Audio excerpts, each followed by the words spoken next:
Yun, mga kabalikbayan. Tapos na ho natin ang ating ginagawang kulungan. Ito at ipapasyal ko. Okay, may dala nito, may asaraw. Yung tabihan ha. Ito. Hindi sila lumusot sa ilalim. Dahil yung ilalim ho niyan, mga nakapalpak lang, ay may mga butas o maliliit. Tinatambakan natin ang lupa yung bawat tabi. Tayo sa loob. At ito ho ang kanyang pinto. Yan. Pinto niya pa ganyan. Yan. Ito ho yung kanyang ano. Yan, ito na ang kayarian yan. Pinahina ho natin ibabaw niyan. Yan, kita niyo may tali siyang ano yan. Pag bumili ho tayo ng screen ng ganito, may kasama siyang tali ito. Yung kulay dilaw ho. At ito naman, ito yung binili natin ano, tali na tig 60. Bumili ho tayong dalawang tali na ho na may tig 15 meters. Ito ho ang ating ginawa. Masaya ho tayo sa kinalabasan ho na ating ginawang ito. Yan. Paikot ho yan. Halos pasok ho sa loob yung isa nating kulungan. Yan, ito ho yung isang kulungan eh. Dito siya lumabas. Dito siya nagtapos. At ito yung kulungan nating una. Dito natin ilalagay ang ating mga sisiw dyan sa kabilang iyan. At dito sa ginawa nating maluang na ito, dito natin ililipat yung mga malalaki ng manok para hindi sila magkasama. Yan, kita nyo, ang dami pandamo. Yan ho yung mga 2 linggo hanggang 3 linggo, ubos na ho yan sa manok. Tinutukwa ho nila yan. At, yan samahan nyo ho ako, atin hong ilagay yung atin hong mga alagang manok dito. Samahan nyo po kami ni Lars sa panghuhuli. Ayo, sige mo, ikat mo muna. At na yung ating mga manok at ililipat ho natin doon sa kabila. Manghuli Lars, kaya mo? Video. Yan, hindi ho makahuli. Ang bilis.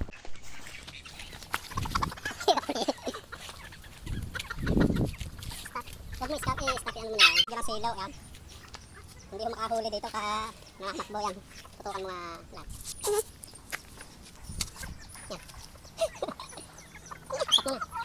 Huwag mo ipatay yung ulan. Parang yung konti mo. Sige stop. Sabi ko konti mo. Action. Tinatampo yan. Ano? Kita ba? Hindi pa din. Kulang ah. Yan.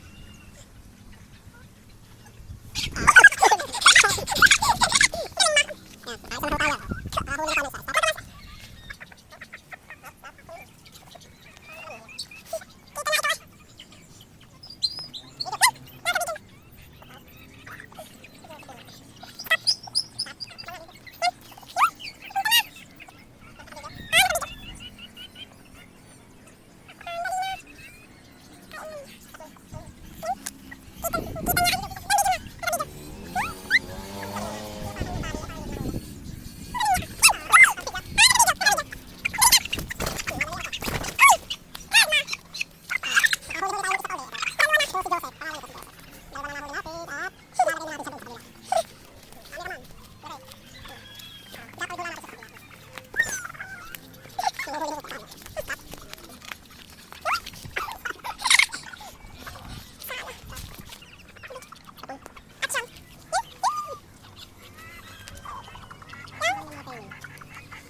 Video.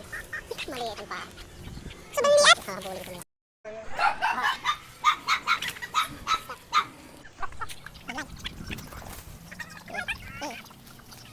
Sadap mo. Bye.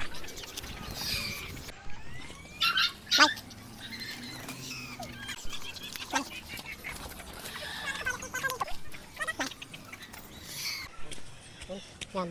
Nahuli na ho natin lahat. Naipasok na natin dito sa kabila. Bibisitahin natin kung anong lagay nila dito sa loob. Yan. Videohan mo yan. Yan na ho. Yan. Nagagala na sila doon.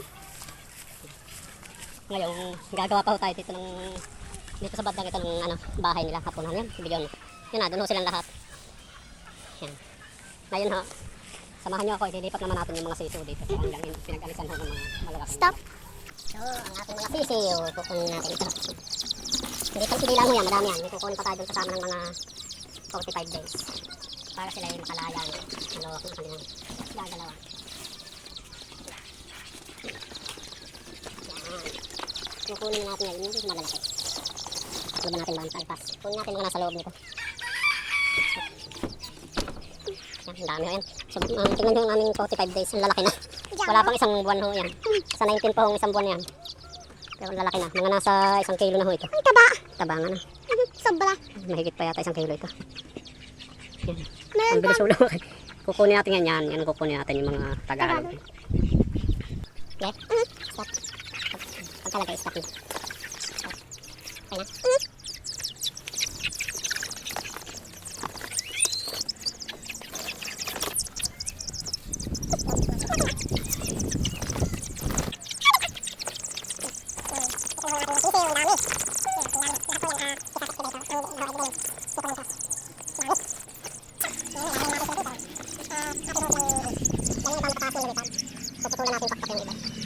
Hanggang sa masanay na sila dito sa kulong.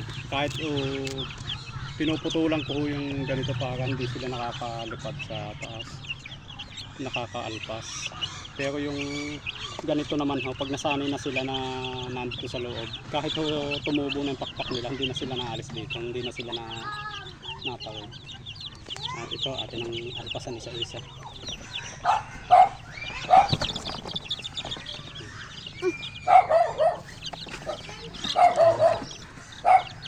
Ito pinakabata sa lahat. Itong pinakahuling pisa doon sa incubator, kulay itim. Stop. Action. Stop. Kada isang lagay. Play.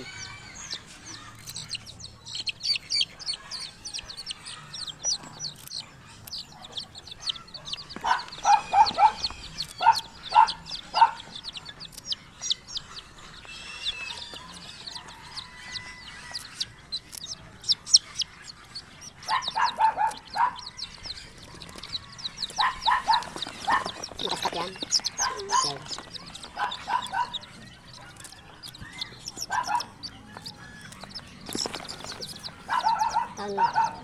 Na-play.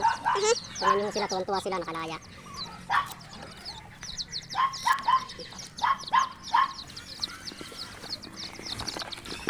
Play. Play.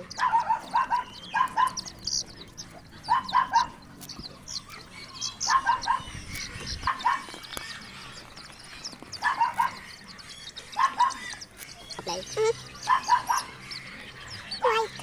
Ganda na lang. Ha? Ganda ng kulay. Pang anak ni taba.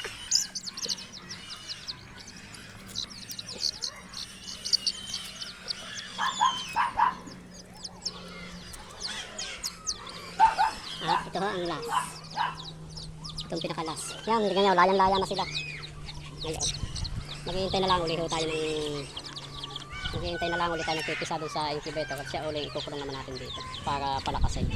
Tapos pag malakas na ho, ilalagay na natin sila dito. At ang mga ito naman ho, pag malalaki na, isasali naman natin dito sa malalaki. Para hindi nila masyadong babagin yung mga mas maliliit sa kanila. At least pag doon, maluwang naman doon sa kabila, ay ayos na sila doon kahit sila sama-sama doon. Malawak naman ang kanilang ikutan nila. Yun lamang ho at salamat ho sa inyong panonood. Sana ho tayo may natutunan at nag-enjoy sa panonood. Salamat ho. God bless.